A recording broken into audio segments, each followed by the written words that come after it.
शिक्षक केंद्रीय शिक्षक पात्रता परीक्षा, ये सीटेट की ऑफिशियल वेबसाइट है। ठीक है, यहाँ पर आ गए हैं हम लोग। और जो सीटेट दिसंबर है इसका नोटिफिकेशन आ गया है और एप्लीकेशन फॉर्म भरना शुरू हो गए हैं 17 सितंबर से। ठीक है, यह है पब्लिक नोटिस, इसको आप पढ़ पाएंगे यहाँ से।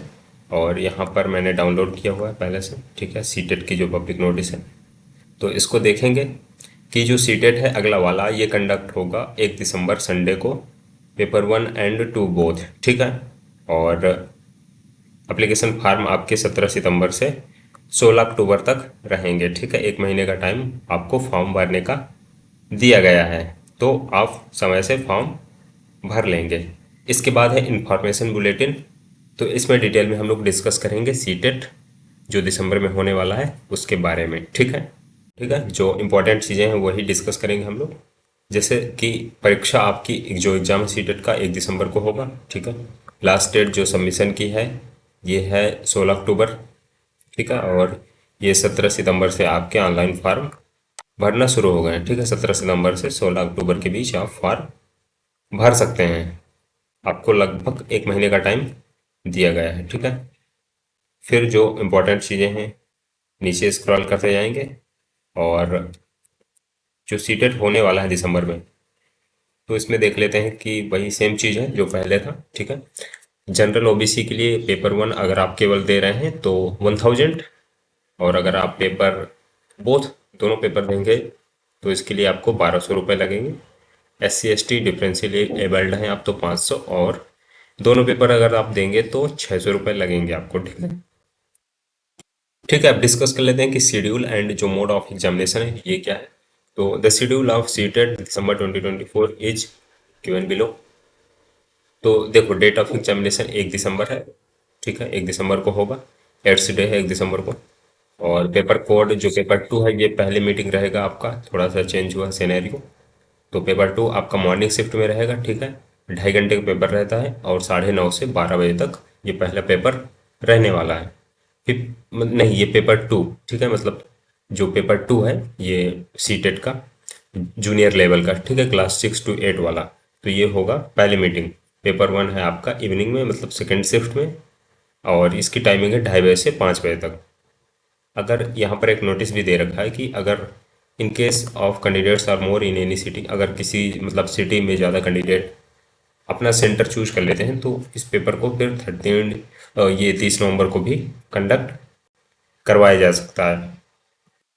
हाँ देखो, पेपर 1 होता है ऐसे कैंडिडेट के लिए जो टीचर बनना चाहते हैं 1 to 5 के लिए। ठीक है, जिन्होंने डिप्लोमा इन एलिमेंट्री एजुकेशन या BLED या और भी जो, ठीक है, NCERT अलाउ करती है ऐसे डिप्लोमा अगर आपने कर रखे हैं तो आप पेपर 1 वाले जो उसके लिए एलिजिबल हैं। ठीक है, पेपर 2 आप देना चाहें तो दे सकते हैं, उसमें कोई ऐसी प्रॉब्लम नहीं कि आप दे नहीं पाएंगे। ठीक है, आप देना चाहें तो दे सकते हैं।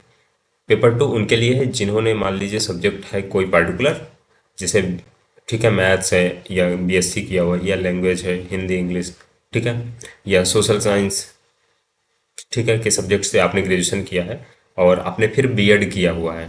ठीक है, बैचलर्स ऑफ एजुकेशन, ये B.Ed की डिग्री अगर आपके पास है तो पेपर 2 आप दीजिए आराम से। तो आपको यहाँ पर जब टीचिंग वैकेंसी आएंगी, ठीक है, TGT की, तो वहाँ पर आपको फ़ायदा मिलेगा, और वहाँ पर सीटेट पास आपको होना चाहिए। ठीक है, पेपर 1 का ये डिटेल सिलेबस है, प्राइमरी स्टेज वाला पेपर वही है, 2.5 घंटे का पेपर होगा आपका। और जो CDP and child development and pedagogy है ये 30 MCQ क्वेश्चन रहेंगे। तो इसमें 5 चीज़ें पूछी जाती हैं बेसिकली। ठीक है, child development and pedagogy, mathematics, environmental studies, और लैंग्वेज 1 और लैंग्वेज 2, मतलब आपको कोई चूज करनी होगी लैंग्वेज 1 2, जिस लैंग्वेज में भी आप कंफर्टेबल हैं। ठीक है, जैसे मैक्सिमम स्टूडेंट जो यूपी बिहार के होंगे तो हिंदी और इंग्लिश चूज करते हैं, और कुछ लोग संस्कृत भी चूज करते हैं जिन्होंने ग्रेजुएशन या 12th लेवल तक संस्कृत पढ़ रखा है, उनकी संस्कृत में हो सकता है अच्छी पकड़ हो। ठीक है, तो इस प्रकार 30-30 MCQ आने हैं, मतलब 5 सब्जेक्ट हैं और 5 से 30 आने हैं, तो मल्टीप्लाई करेंगे तो 150 क्वेश्चन टोटल बन जाते हैं 150 नंबर के। ठीक है, इस प्रकार से चाइल्ड डेवलपमेंट एंड पेडागोजी हो गई, मैथमेटिक्स हो गई। मैथमेटिक्स में बहुत ही सिंपल प्रश्न आते हैं, मतलब क्या बताऊँ कितने सिंपल, कि कोई क्लास सेवेंथ मतलब फिफ्थ सिक्स सेवन्थ एट्थ का लड़का कर पाएगा, कोई दिक्कत नहीं है।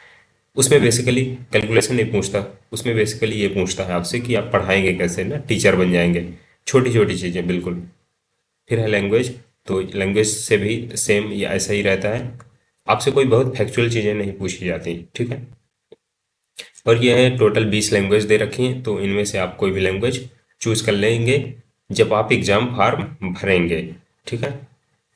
और देखो, syllabus of the that subject prescribed 1 to 5 by the NCERT.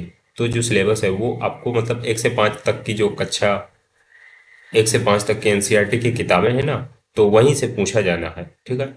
ये बहुत ही बेसिक चीज़ें हैं, इसको मैं डिस्कस कर दूंगा, ठीक है। अगले आने वाली वीडियो में आपको चैनल में मिल जाएगा, मैं डिस्कस कर दूंगा, ठीक है। पिछली पिछले सीटेट की भी मैंने तैयारी करवाई थी और उसमें मैंने काफ़ी वीडियो अपलोड किए हैं, उनको आप चाहें तो देख सकते हैं, ठीक है। प्रीवियस ईयर के जो एमसीक्यू थे उनको मैंने डिस्कस किया हुआ था। फिर इसके बाद है पेपर 2 क्लास 6 to 8 के लिए, तो चाइल्ड डेवलपमेंट एंड पेडागोजी, ये हो गई आपकी 30 एमसीक्यू, ठीक है, 30 नंबर के। Mathematics and science, mathematics and science उनके लिए जो साइंस का टीचर बनना चाहते हैं, मैथ्स का टीचर बनना चाहते हैं, ठीक है। जैसे किसी ने मैथ से ग्रेजुएशन किया हुआ है, बीएससी किया हुआ है, ठीक है, और साइंस से किया हुआ है, तो फिर उस व्यक्ति को, उस कैंडिडेट को ये वाला जो पोर्शन है इसका एग्ज़ाम देना पड़ेगा। इसका फॉर्म फॉर्म में आपको मेंशन करना पड़ेगा कि आपको मैथ्स या साइंस को मतलब आप उसका पेपर देंगे, उसके क्वेश्चन अटेम्प्ट करेंगे, ठीक है। और सोशल स्टडीज़, सोशल साइंस उनके लिए जिन्होंने बैचलर्स ह्यूमैनिटीज़ से किया हुआ है, ठीक है, सोशल साइंस के सब्जेक्ट से ग्रेजुएशन किया हुआ है, तो उनके लिए है ये। इसके भी 60 क्वेश्चन आएंगे, ठीक है, और 60 नंबर के रहेंगे, ठीक है। इसके बाद है लैंग्वेज 1 कंपलसरी है, लैंग्वेज 2 इसमें भी सेम चीज़ें हैं वैसे ही, 150 नंबर का और 150 मार्क्स का, ठीक है। और आपको पास करने के लिए, अगर आप जनरल कैंडिडेट हैं तो आपको 90 मार्क्स गेन करना कंपलसरी है, ठीक है। 60%, 90 नंबर आपको लाना आवश्यक है।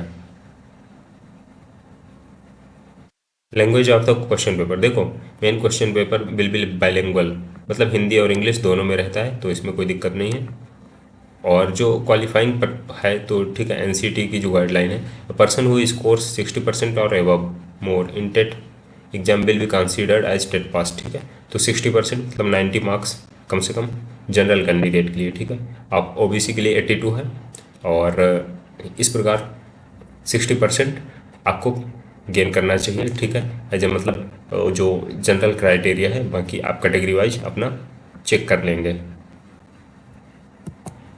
देखो जो सीटेट है आपका appoint validity period of CTET certificate, तो the validity period of CTET certificate for appointment will be for lifetime, ठीक है। अगर आप एक बार सीटेट पास कर ले रहे हैं तो फिर वो चीज़ वैलिड हो जाएगी लाइफ टाइम के लिए, ठीक है, जीवन भर के लिए। इसमें आपको कोई डाउट नहीं होना चाहिए। फिर यहाँ पर चीज़ें हैं, एग्जामिनेशन सेंटर, ठीक है, सारी चीज़ें हैं, ई एडमिट कार्ड आपका आ जाएगा, कोई दिक्कत नहीं है। वेरिफिकेशन ऑफ एलिजिबिलिटी, ठीक है। तो जो बहुत ही इंपॉर्टेंट चीज़ें थी इनको मैंने डिस्कस कर दिया है, और इसके बाद जो चीज़ें हैं वो उतना ज़्यादा इंपॉर्टेंट नहीं है कि एक एक डिस्कस की जाए, ठीक है। अगर आपको अपना ऑनलाइन फॉर्म भरना है तो यहाँ पर आप क्लिक करेंगे, ठीक है, अप्लाई फॉर सीटेट दिसंबर, यहाँ पर जैसे ही क्लिक करेंगे आप तो ओपन हो जाएगा फॉर्म भरने के लिए, और यहाँ पर क्लिक करके आप फॉर्म भर पाएंगे, ठीक है। तो आज की वीडियो में बस इतना ही। टिल देन कीप लर्निंग, और जो सीटेट है उसकी तैयारी आप करते रहिए, फॉर्म भर दीजिए, दिसंबर सीटेट जो होने वाला है, ठीक है। मैंने जो पिछला सीटेट था उसको पास कर लिया है, और मैंने कुल मिलाकर के 1 डेढ़ महीने अच्छे से थोड़ा सा पढ़ाई किया हुआ था, प्रीवियस ईयर जो क्वेश्चन थे उनको मैंने किया हुआ था, ठीक है। और उससे रिलेटेड मैं एक वीडियो भी पहले चैनल में डाल चुका हूँ, और आगे भी जो सीटेट है उसकी तैयारी के लिए मैं आपको जो वीडियो है वो उपलब्ध कराऊंगा जब भी मौका मिलेगा मुझे, ठीक है। तो आप उन वीडियोज़ के देखिए, और जो PYQ है अगर आप उनको लगा पा रहे हैं बढ़िया से, तो आप सीटेट का जो एग्ज़ाम है उसको पास कर लेंगे बड़ी ही आसानी से, ठीक है।